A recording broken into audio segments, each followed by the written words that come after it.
This week's Parshas Chukas, the Torah begins, Zois Chukas HaTorah. That this is the law, this is the statute of Torah, and then it goes into the mitzvah of Paraduma. So Chazal already point out that if we're talking about Paraduma, and you call it a chayk, then say Zois Chukas HaPara. The fact that it says Zois Chukas HaTorah, it must be telling us something about all of Yiddishkeit.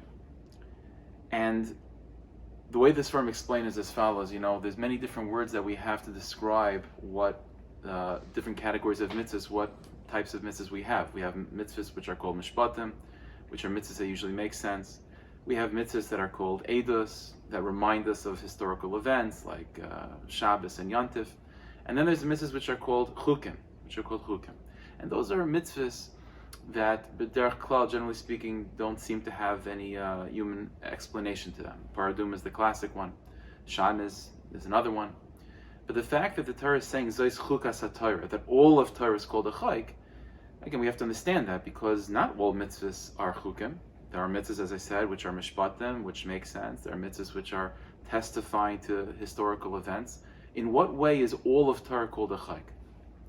So the word chayk comes from the word chakika, which means to be engraved.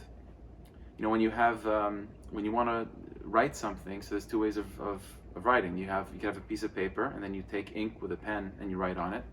And if you write words in that way, then there still remain two separate things. There's the paper, and then there's the ink. They just happen to be attached to each other.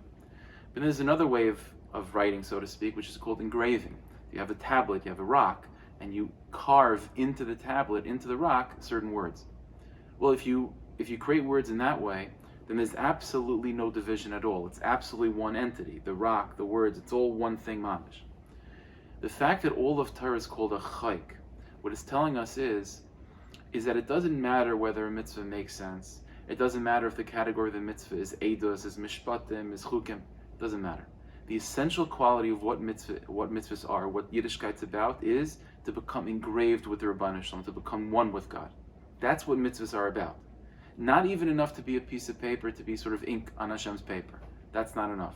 What mitzvahs do is to unify the Jew with his Creator, to unify the Jew with the source of his own life, which is the Rabban Shalom himself. That's the chakika, the engraving. Zois Chukas HaTorah means that all of Torah is about that one fundamental nakuda of hiskashros, of hisyachtos, of unity, of becoming one literally with the one that gave you life, the one that gives you life.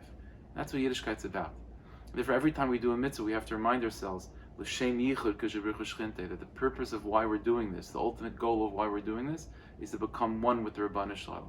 By keeping the mitzvahs, by allowing the mitzvahs to penetrate our hearts, by giving ourselves over, by being meiser nefesh for Torah mitzvahs, it's a way of becoming one with the giver of the Torah, and that's the point. That's the point. It's not to become smarter. It's not even to become holier.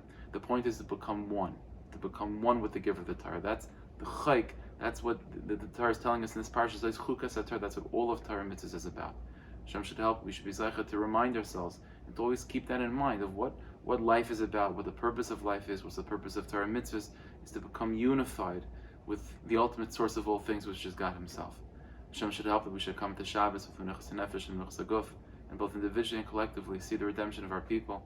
Be as called tzedek meher v'minu. Amen.